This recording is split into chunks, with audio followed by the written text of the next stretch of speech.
Hare, Hare Krishna, dear devotees. Welcome back to the daily readings of Srila Prabhupada's books. I was on the phone today, or Skype, or some form of media, for 4 hours, and we were talking about different subjects, but mainly about the efficacy of reading Srila Prabhupada's books together so that all of us can hear Srila Prabhupada's books cover to cover. And then if we do that properly, then when we do talk and have conversations and question and answers, then it keeps on the subject, on the topic, and it tends to reinforce and give stronger realizations of Srila Prabhupada's books rather than distractions. So I'd like to thank all of you for being here today to take up this process, satam prasangam mama viryavam vido, that to hear in the company of other Vaishnavas that allows all of us to hear together the absolute truth spoken by Srila Prabhupada is the only way that we can actually understand Krishna. This is directly from the Śrīmad-Bhāgavatam. So my voice may not be so strong because I used it for 4 hours more than I usually do today, but still, the enlivenment it brought, I hope, will empower my voice so that you can understand what I'm reading. But before we do, we're going to recite the Śrīmad-Bhāgavatam Mahima Stotram from Srila Sanatana Goswami's Sri Krishna Lila Stava, a small book that he wrote glorifying the Vrindavan pastimes of Krishna. And in doing so, he glorified toward the end of the book the Śrīmad-Bhāgavatam, the source of Krishna's pastimes. And it goes like this. Sarva Shastrabdipi Yusha, Sarva Vedaika Satpala, Sarva Siddhanta Ratnaja, Sarvalokaika Drik Prada. O nectar from the ocean of all scriptures, singular fruit of all the Vedas, rich mine of the precious gems of all conclusive truths, you are the only giver of sight to all the worlds. Sarva Bhagavata Prana, Śrīmad-Bhāgavatam Prabho, Kalidwandoditaditya, Shri Krishna Parivartita. O life air of all the Supreme Lord's devotees, O Master Śrīmad-Bhāgavatam, you are the sun risen in the darkness of Kali.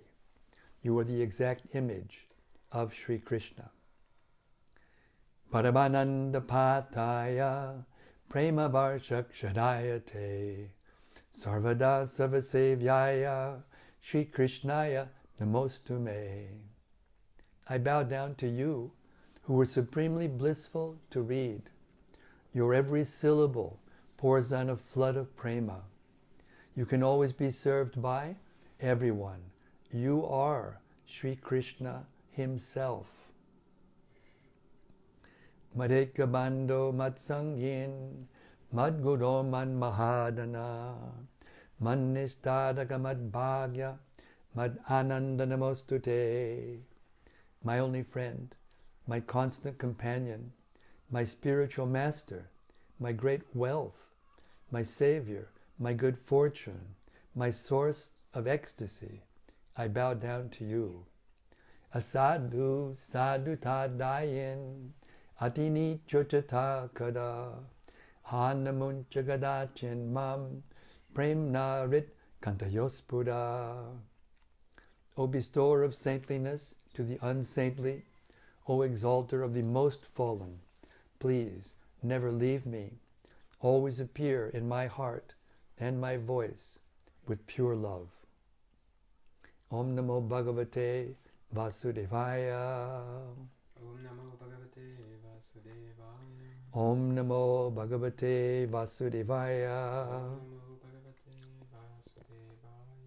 Om Namo Bhagavate Vasudevaya. All right.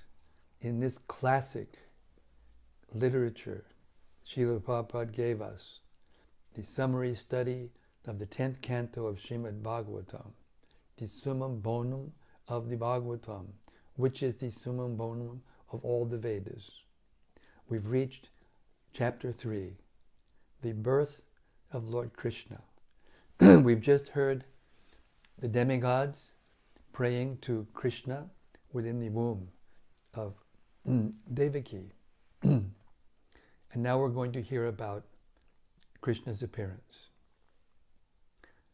Chapter 3, the birth of Lord Krishna. In the Bhagavad Gita, the Lord says that his birth and activities are all transcendental, and that one who factually understands them becomes immediately eligible to be transferred to the spiritual world. The Lord's appearance or birth is not like that of an ordinary man who is forced to accept the material body according to his past deeds. The Lord's appearance is explained in the 2nd chapter. He appears out of his own sweet pleasure. When the time was mature for the appearance of the Lord, the constellations became very auspicious. The astrological influence of the star known as Rohini was predominant. This star is considered to be very auspicious and is under the direct supervision of Brahma.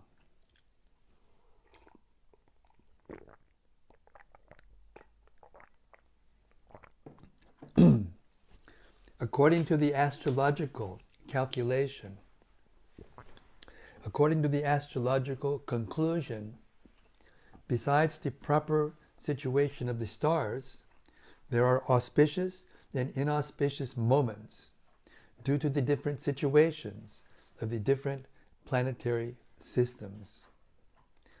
At the time of Krishna's birth, the planetary systems were automatically adjusted so that everything became auspicious. At that time, in all directions, east, west, south, north, everywhere, there was an atmosphere of peace and prosperity.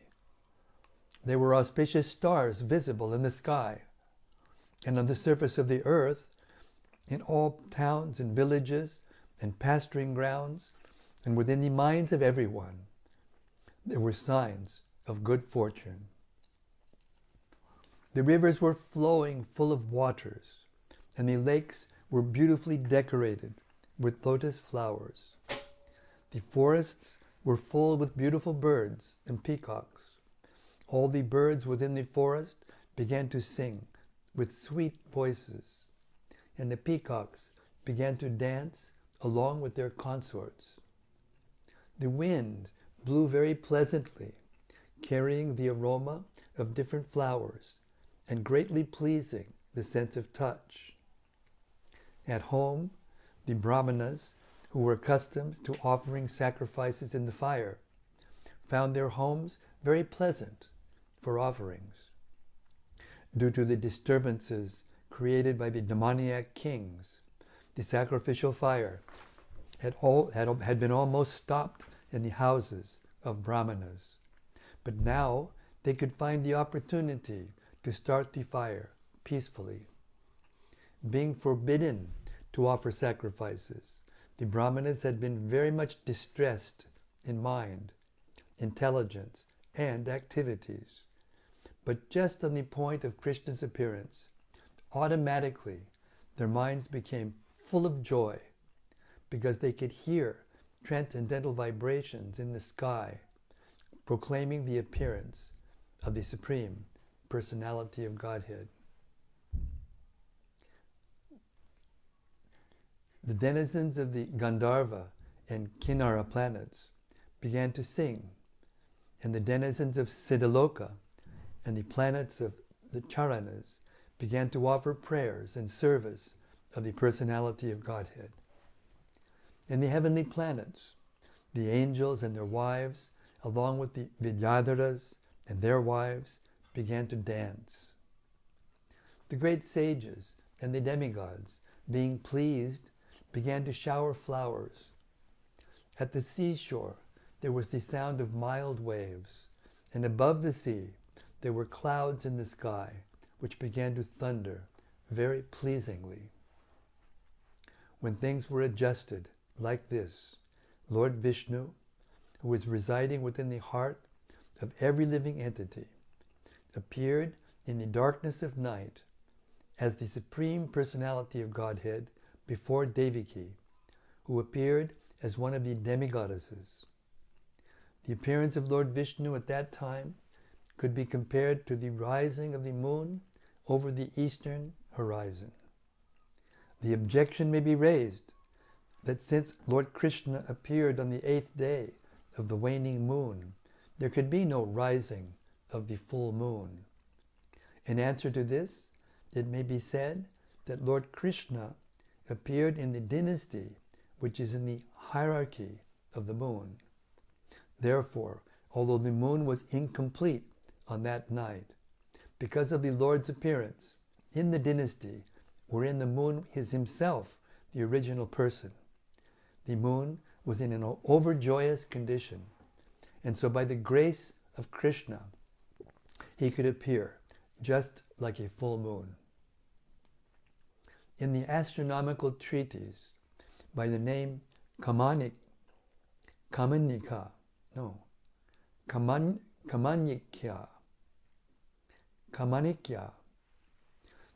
the constellations at the time of the appearance of Lord Krishna are very nicely described. It is confirmed that the child born at that auspicious moment was the Supreme Brahman, or the Absolute Truth. Vasudeva saw that wonderful child, born as a baby with 4 hands, holding conch shell, club, disc, and lotus flower, decorated with the mark of Srivats, wearing the jeweled necklace of Kaustuba stone, dressed in yellow silk, appearing dazzling like a bright blackish cloud, wearing a helmet bedecked with the Vaidurya stone, valuable bracelets, earrings, and similar other ornaments all over his body, and beautified by the abundance of hair on his head. Due to the extraordinary features of the child, Vasudeva was struck with wonder. How could a newly born child be so decorated? Vasudeva could therefore understand that Lord Krishna had now appeared, and he became overpowered by the occasion. Vasudeva very humbly wondered that although he was an ordinary living entity, conditioned by the material nature, and was externally imprisoned by Kamsa, the all-pervading personality of Godhead, Vishnu or Krishna, was appearing as a child in his home, exactly in his original position. No earthly child is born with 4 hands, decorated with ornaments and fine, nice clothing, fully equipped with all these signs of the Supreme Personality of Godhead. Over and over again, Vasudeva glanced at his child, and he considered how to celebrate this auspicious moment. Generally, when a male child is born, he thought, people observe the occasion with jubilant celebrations, and in my home, although I am imprisoned, the Supreme Personality of Godhead has taken birth. How many millions and millions of times should I be prepared to observe this auspicious ceremony? When Vasudeva, who is also called Anukudundubi, was looking at his newborn baby, he was so happy that he wanted to give many thousands of cows in charity to the Brahmanas. According to the Vedic system, whenever there is an auspicious ceremony in the Kshatriya king's palace, out of joy, the king gives many things in charity. cows decorated with golden ornaments are delivered to the brahmanas and sages. Vasudeva wanted to perform a charitable ceremony to celebrate Krishna's appearance. But because he was shackled within the walls of Krishna's prison, this was not possible. Instead, within his mind, he gave thousands of cows to the brahmanas. When Vasudeva was convinced that the newborn child was the Supreme Personality of Godhead himself, he bowed down with folded hands and began to offer him prayers. At that time, Vasudeva was in the transcendental position, and he became completely free from all fear of Kṛṣṇa.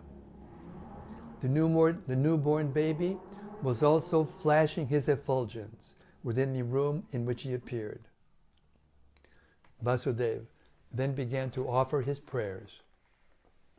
My dear Lord, I can understand who you are. You are the Supreme Personality of Godhead, the Super Soul of all living entities, and the Absolute Truth. You have appeared in your own eternal form, which is directly perceived by us. I understand that because I am afraid of Kṛṣṇa, you have appeared just to deliver me from that fear. You do not belong to this material world. You are the same person who brings about the cosmic manifestation simply by glancing over material nature.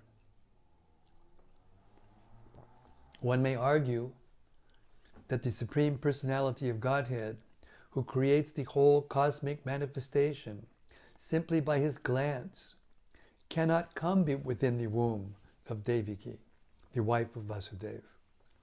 To eradicate this argument, Vasudeva said, My dear Lord, it is not a very wonderful thing that you have appeared within the womb of Devaki, because the creation was also made in that way.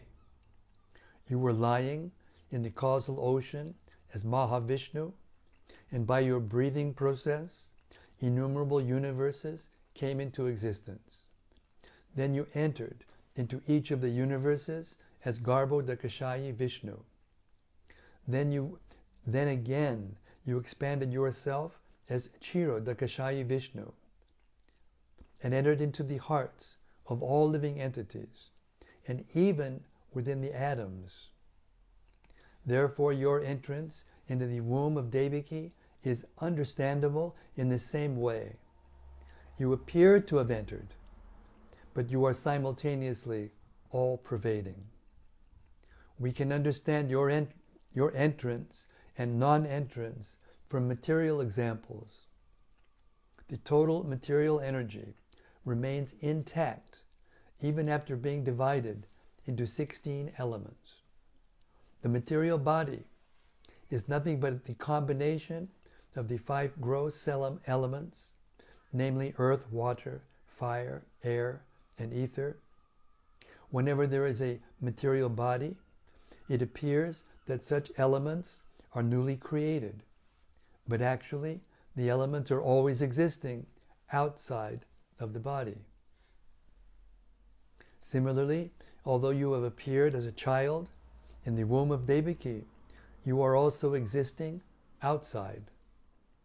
You are always in your abode, but still you can simultaneously expand yourself into millions of forms. One has to understand your appearance with great intelligence, because the material energy is also emanating from you. You are the original source of the material energy, just as the sun is the source of the sunshine. The sunshine cannot cover the sun globe, nor can the material energy, being an emanation from you, cover you. You appear to be in the modes of material energy, but actually the 3 modes of material energy cannot cover you. This is understood by the highly intellectual philosophers. In other words, although you appear to be within the material energy, You are never covered by it.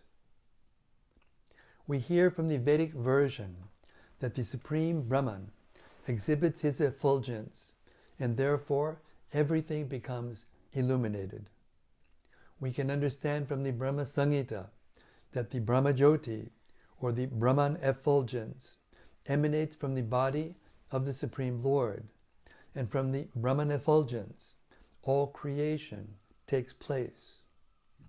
It is also stated in the Bhagavad Gita that the Lord is the support of the Brahman effulgence. Therefore, originally, he is the root cause of everything. But persons who are less intelligent think that when the Supreme Personality of Godhead comes within this material world, he accepts the material qualities. Such conclusions are not very mature, but are made by the less intelligent.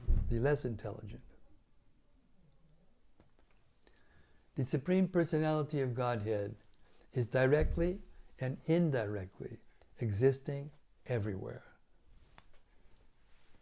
He is outside this material creation, and he is also within it. He is within this material creation, not only as Garbhodakashayi Vishnu, he is also within the atom. The existence of the atom is due to his presence. Nothing can be separated from his existence. In the Vedic injunctions, we find that the Supreme Soul, or the root cause of everything, has to be searched out because nothing exists independently of the Supreme Lord. Therefore, the material manifestation is also a transformation of the Supreme Soul. Therefore, the material manifestation is also a transformation of his potency. Both inert matter and the living force, the soul, are emanations from him. Only the foolish conclude that when the Supreme Lord appears, he accepts the conditions of matter. Even if he appears to have accepted a material body, he is still not subjected to any material condition. Krishna has therefore appeared and defeated all imperfect conclusions about the appearance and disappearance of the Supreme Personality of Godhead. My Lord, your appearance, existence, and disappearance are beyond the influence of the material qualities. Because your Lordship is the Supreme Brahman and the controller of everything, there is nothing inconceivable or contradictory in you. As you have said, material nature works under your superintendence, just like a government officer working under the orders of the chief executive. The influence of subordinate activities cannot affect you. Since you are the Supreme Brahman, everything is existing within you. And since all the activities of material nature are controlled by your Lordship, none of these activities affect you. You are called Shuklam. Shuklam, or whiteness, is the symbolic representation of the Absolute Truth, because it is unaffected by the material qualities. Lord Brahma is called Rakta, or red, because Brahma represents the quality of passion for creation. Darkness is entrusted to Lord Shiva because he annihilates the cosmos. The creation, annihilation, and maintenance of this cosmic manifestation are conducted by your potencies, yet you are always unaffected by those qualities. I'll read that again. The creation, annihilation, and maintenance of this cosmic manifestation are conducted by your potencies, yet you are always unaffected by those qualities. as confirmed in the Vedas, Harir Hi Nirgunak Sakshat. The Supreme Personality of Godhead is always free from all material qualities. It is also said that the qualities of passion and ignorance are non-existent in the person of the Supreme Lord.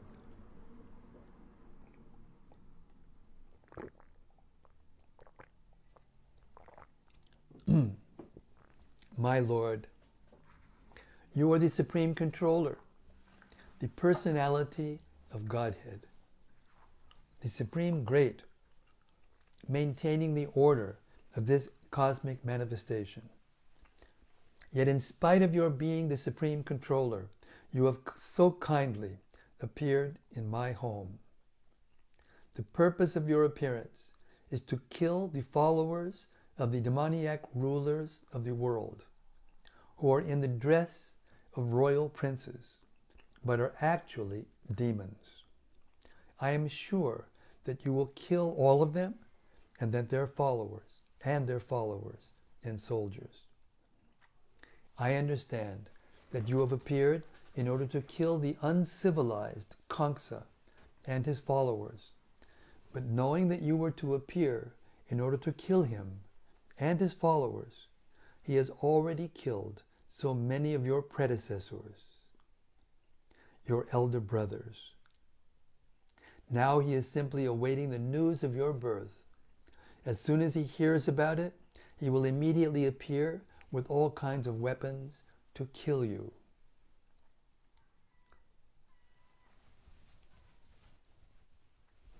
After this prayer of Vasudeva, Devaki, the mother of Krishna, offered her prayers. She was very frightened because of her brother's atrocities. Devaki said, "My dear Lord, your eternal forms, like Narayana, Lord Brahma, Ayashirsha, Varaha, Nishinga, Vamadev, Baladev, and millions of similar incarnations and emanating from Vishnu, are described in the Vedic literature as original.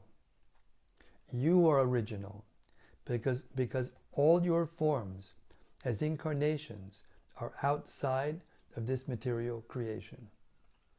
Your form was existing before this cosmic manifestation was created. Your forms are eternal and all-pervading. They are self-effulgent, changeless, and uncontaminated by the material qualities. Such eternal forms are ever cognizant and full of bliss. They are situated in transcendental goodness and are always engaged in different pastimes. You are not limited to a particular form only. All such transcendental, eternal forms are self-sufficient. I can understand that you are the Supreme Lord Vishnu. After many millions of years, when Lord Brahma comes to the end of his life, the annihilation of the cosmic manifestation takes place. At that time, the 5 elements, namely earth, water, fire, air, and ether, enter into the Mahat Tattva. The Mahat Tattva then enters by the force of time into the non-manifested total material energy. The total material energy enters into the energetic pradhan, and the pradhan enters into you. Therefore, after the annihilation of the whole cosmic manifestation, you alone remain with your transcendental name, form, qualities, and paraphernalia. My Lord, I offer my respectful obeisances unto you because you are the director of the unmanifested total energy and the ultimate reservoir of the material nature. My Lord, the whole cosmic manifestation is under the influence of time, beginning from the moment up to the duration of the year. All act under your direction. You are the original director of everything and the reservoir of all potent energies. All the conditioned souls are continually fleeing from one body to another and one planet to another, yet they do not get free from the onslaught of birth and death. But when one of these fearful living entities comes under the shelter of your lotus feet, he can lie down without anxiety of being attacked by formidable death.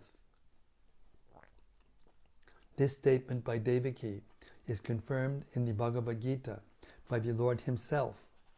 There, the Lord says that even after traveling all over the universe, from Brahmaloka to Pataloka, one cannot escape the attack of birth, death, disease, and old age. But one who enters the kingdom of God, the Lord says, is never again obliged to come to the material world. Therefore, my Lord, I request you to save me from the cruel hands of Kṛṣṇa, the son of Ugrasena. I am praying to your Lordship to please rescue me from this fearful condition, because you are always ready to give protection to your servitors. The Lord has confirmed this statement in the Bhagavad Gita by assuring Arjuna, you may declare to the world, my devotee shall never be vanquished. While thus praying to the Lord for rescue, Mother Devaki nonetheless expressed her motherly affection. I understand that this transcendental form is generally perceived in meditation by the great sages, but I am still afraid, because as soon as Kṛṣṇa understands that you have appeared, he might harm you. So I request that for the time being, you become invisible to our material eyes. In other words, she requested the Lord to assume the form of an ordinary child. My only cause of fear from my brother Kṛṣṇa is due to your appearance, my Lord Madhusudana. Kṛṣṇa may not know that you are already born. Therefore, I request you to conceal this four-armed form of your Lordship, which holds the four symbols of Vishnu, namely the conch shell, the disc, the club, and the lotus flower. My dear Lord, at the end of the annihilation of the cosmic manifestation, you put the whole universe within your abdomen. Still, by your unalloyed mercy, you have appeared within my womb. I am surprised that you imitate the activities of ordinary human beings just to please your devotees. On hearing the prayers of Devaki, the Lord replied, my dear mother, in the millennium of Swayambhuva Manu, my father Vasudeva was living as one of the Prajapatis. His name at that time was Sutapa, and you were his wife, named Prishni. At that time, when Lord Brahma was desiring to increase the population, he requested you to generate offspring. You controlled your senses and performed severe austerities. By practicing the breathing exercises of the yoga system, both you and your husband could tolerate all the influences of the material laws, the rainy season, the onslaught of the wind, and the scorching heat of the sunshine. You also executed all religious principles. In this way you were able to cleanse your heart and control the influences of the material laws. In executing your austerity, you used to eat only the leaves of the trees which fell to the ground. Then with a steady mind and controlled sex drive, you worshipped me, desiring some wonderful benediction from me. Both of you practice severe austerities. For 12,000 years, by the calculation of the demigods. During that time, your mind was always absorbed in me. When you were executing devotional service and always thinking of me within your heart, I was very much pleased with you. O sinless mother, your heart is therefore always pure. At that time I also appeared before you in this form just to fulfill your desire. And I asked you to ask whatever you desired. At that time you wished to have me born as your son. Although you saw me personally, instead of asking for your complete liberation from material bondage, under the influence of my energy, you asked me to become your son. In other words, to appear in the material world, the Lord selected his mother and father, namely Kṛṣṇa and Sutapa, respectively. Whenever the Lord comes as a human being, he must have a mother and a father. So he selected Kṛṣṇa and Sutapa perpetually as his mother and father. And on account of this, neither Kṛṣṇa nor Sutapa could ask the Lord for liberation. Liberation is not so important as the transcendental loving service of the Lord. The Lord could have awarded Kṛṣṇa and Sutapa immediate liberation, but he preferred to keep them within this material world for his different appearances, as will be explained in the following verses. On receiving the benediction from the Lord to become his father and mother, Kṛṣṇa and Sutapa retired from the activities of austerity and lived as husband and wife in order to beget a child who was the Supreme Lord himself. In due course of time, Kṛṣṇa became pregnant and gave birth to the child. The Lord spoke to Devaki and Vasudeva. At that time, my name was Kṛṣṇa. In the next millennium, you took birth as Aditi and Kashyapa, and I became your child of the name Upendra. At that time, my form was just like a dwarf, and for this reason, I was known as Vamanadeva. I gave you the benediction that I would take birth as your son 3 times. The first time I was known as Kṛṣṇa, born of Kṛṣṇa and Sutapa. In the next birth, I was Upendra, born of Aditi and Kashyapa. And now, for the 3rd time, I am born as Kṛṣṇa from you, Devaki and Vasudeva. I have appeared in this Vishnu form just to convince you that I am the same Supreme Personality of Godhead, again taken birth. I could have appeared just like an ordinary child, but in that way you would not have believed that the Supreme Personality of Godhead had taken birth from your womb. My dear father and mother, you have therefore raised me many times as your child, with great affection and love, and I am therefore very much pleased and obliged to you. And I assure you that this time you shall go back home, back to Godhead, on account of your perfection in your mission. I know you are very concerned about me and afraid of Kṛṣṇa. Therefore I order you to take me immediately to Gokula and exchange me for the daughter who has been born to Yashoda. Having spoken thus to his father and mother, the Lord turned himself into an ordinary child in their presence and remained silent. Being ordered by the Supreme Personality of Godhead, Vasudeva prepared to take his son from the delivery room, and exactly at that time, a daughter was born to Nanda and Yashoda. She was Yogamaya, the internal potency of the Lord. By the influence of this internal potency, Yogamaya, all the residents of Kṛṣṇa's palace, especially the doorkeepers, were overwhelmed with deep sleep, and all the palace doors opened, although they were barred and shackled with iron chains. The night was very dark, but as soon as Vasudeva took Kṛṣṇa on his lap and went out, he could see everything, just as in the sunlight. In the Chaitanya Charitamrita, it is said that Krishna is just like the sunlight, and that wherever there is Krishna, the illusory energy, which is compared to darkness, cannot remain.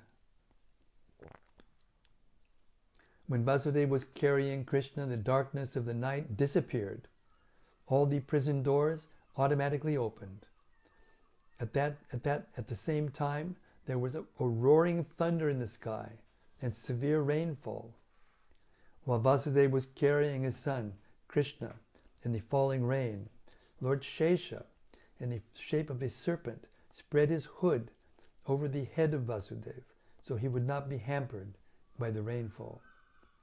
Vasudeva came under the bank of the Yamuna and saw that the water of the Yamuna was roaring with waves, and that the whole span was full of foam. Still, in that furious feature, the river gave passage to Vasudeva to cross, just as the great Indian Ocean gave a path to Lord Rama when he was bridging over the gulf. In this way, Vasudeva crossed the river Yamuna. On the other side, he went to the place of Nanda Maharaj, situated in Gokula, where he saw that all the cowherd men were fast asleep. He took the opportunity to silently enter the house of Yashoda, and without difficulty, he exchanged his son for the baby girl newly born there. Then, after entering the house very silently and exchanging the boy for the girl, he returned to the prison of Kṛṣṇa and silently put the girl on the lap of Devaki. He again clamped the shackles on himself so that Kṛṣṇa would not recognize that so many things had happened.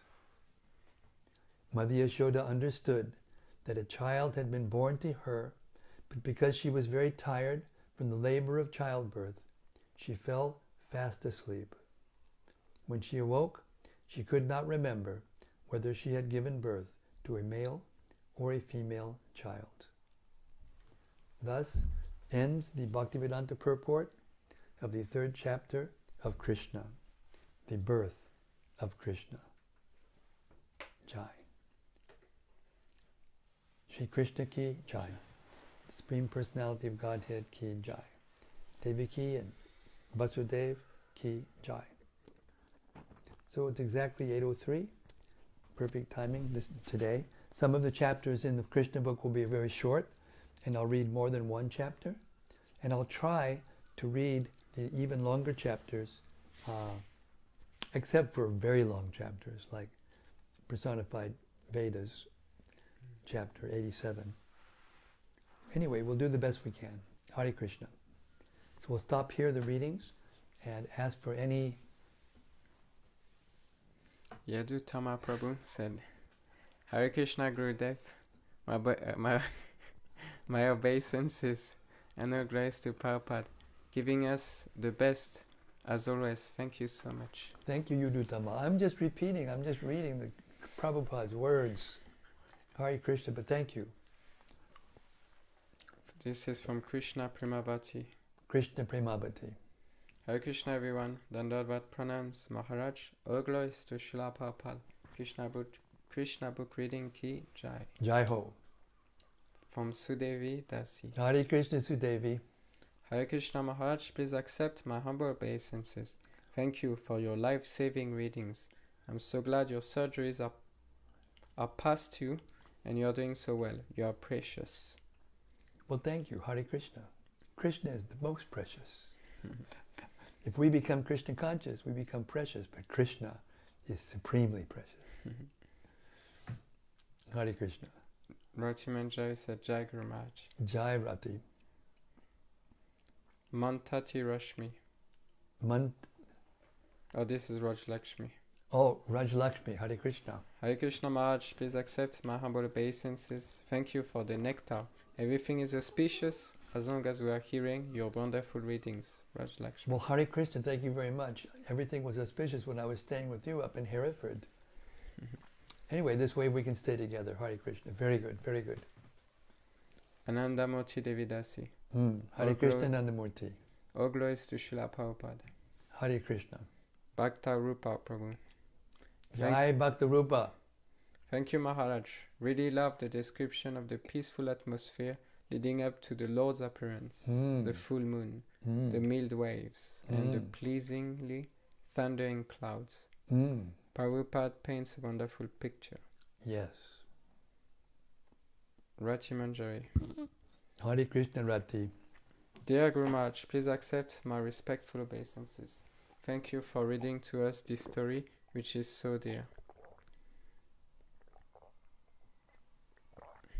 This is from Gopal Roy, Prabhu. Hare Krishna Gopal Roy. Thank you. Hare Bol. I like how Krishna wasted no time to, as the Bhagavatam says, expand his loving relationships with his confidential devotees. Yes. He didn't hang around the Lord, headed straight for Vrindavan.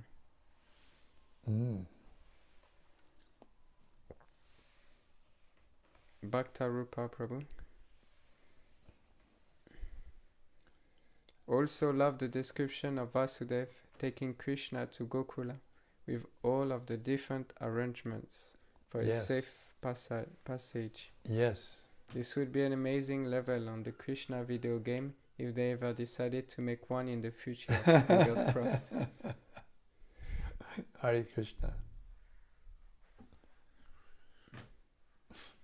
This is from Vraj Vallabha. Hey Braj, Hare Krishna. Hare Krishna, please accept my humble obeisances, all glories to Śrīla Hare Prabhupada. Bol, Hare Bol. These glories have made it to Los Angeles. I like how Krishna's appearance even fulfills a devotee's desires. Yes. Fulfills all the devotees, all the desires of the devotees. Hare Krishna. I will make one comment, and I learned about this when I was editing various books years ago, and it's a question that sometimes comes into the minds of devotees, and I'd like to clarify it here before we wind our daily readings up, and that is that Vasudeva and Devaki are the eternal mother and father of Krishna in Dwarka, you know, and in Mathura, especially Mathura. So now, how are we to understand that Prishni and Sutapa were that Krishna became the son of Vasudeva and Devaki as a result of the prayers of Prishni and Sutapa?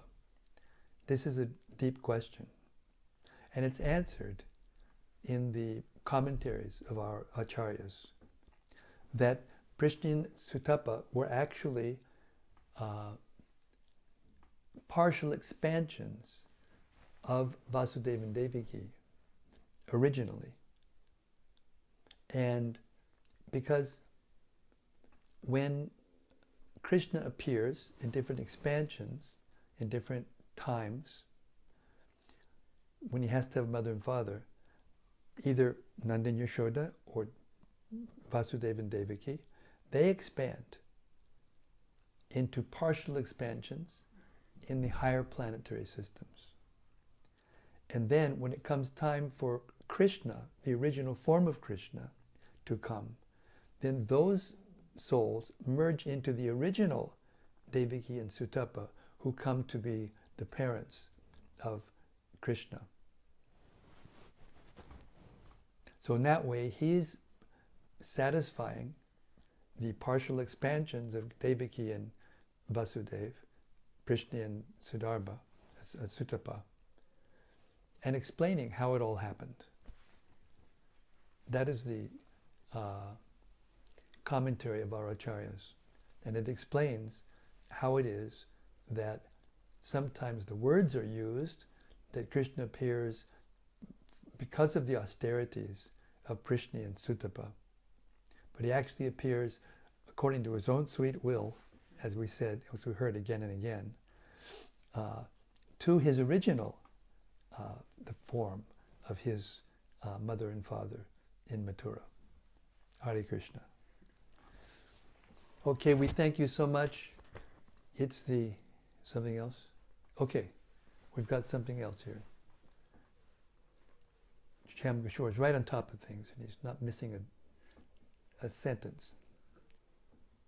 Rachi Manjari said, tonight we heard how the atmosphere became very pleasing because of Krishna's appearance.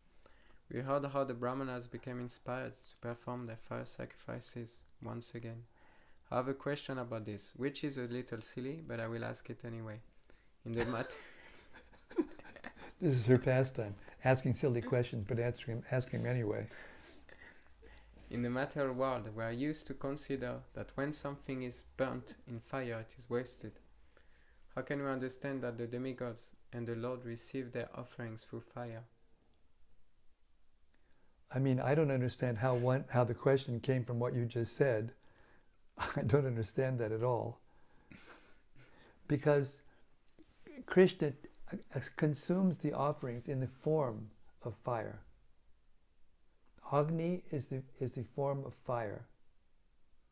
And it's Agni that takes the offerings and offers it to Vishnu, who's also present in the sacrifice as the fire.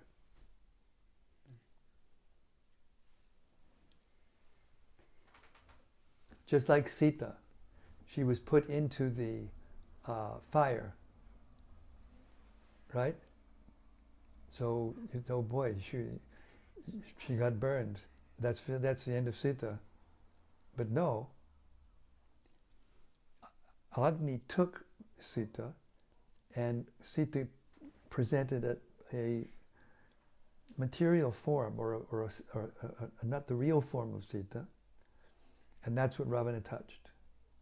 And then when she was reunited with Ram, because of all the pressure culturally, wife has gone and been touched by another man, has stayed many nights in a man's place to prove her purity. He put her into the fire. Well, he told the Brahmanas put her in the fire, and she came out the other side of the fire unscathed. So these are the Lord's pastimes, and although they're inconceivable doesn't mean that you can't understand anything about them. It means you can't understand everything about them. That's what inconceivable means. Limited mind can't understand everything about it. So if you start considering that when something is put into fire, it's burnt, and therefore how can this happen? It means it's inconceivable. You can't understand something that's conceivable by the limited power of your intelligence. But through the scriptures, through the instructions of the Acharyas and the Parampara system, you can understand enough of it so that you don't lose faith when you hear these things. It's inconceivable. You can't understand it by your material senses. But by hearing transcendental sound, you can hear how it's possible. And you can accept enough of it to accept the inconceivable nature of Krishna. Hare Krishna. From Krishna Premavati Devidasi. In this chapter we hear that a female baby was born to Yasoda, but some hear that Yasoda also had a boy born, and that Lord Krishna from Mathura merged with Krishna born it's in not Gokula. Some people say. It's Vishwanath Chakravarti Thakur says, and Srila Prabhupada puts it in his purport to this section of his verse-by-verse translation of the Bhagavatam. This is not just people say. The clue to understand it was earlier in this chapter when Krishna said, or was it the chapter before? Anyway, the last couple of chapters, where Krishna said, I will appear, when he was talking to Yogamaya, I will appear and you will appear. We will be brother and sister. Do you remember? Krishna said that. You'll be my sister. That means he took birth from Mother Yashoda at the same time as Krishna. Vasudeva, Krishna, that was born in Mathura, that's Vasudeva Krishna. Krishna never sets foot out of Vrindavan. So when Vasudeva brought Vasudeva Krishna to Mother Yashoda's maternity womb, the form of Vasudeva Krishna merged into the original form of Krishna, because that's where the form of Vasudeva comes from. So yes, Yashoda did give birth to both a boy and a girl. Hare Krishna. From Rati Manjari. Also, I would humbly like to ask if we can upload again at the end of a chapter, like we used to do at the end of the Śrīmad-Bhāgavatam Oh yeah, readings. I forgot all about it. Yeah, thank you very much. We will do that starting next time. We didn't do it last time because we were in between chapters. We should have applauded it once for the last two times. Okay, we'll do that. Thank you, Rati, for fanning the nectar, the mellows of the daily readings of Srila Prabhupada's books. Hare Krishna. This is from Nitai Gosai. Dear Srila Guru Maharaj, please accept my obeisance. Thank you for your reading of tonight. We were wondering whether Kamsa appears in Chaitanya Lila. Whether Kamsa appears in Chaitanya Lila.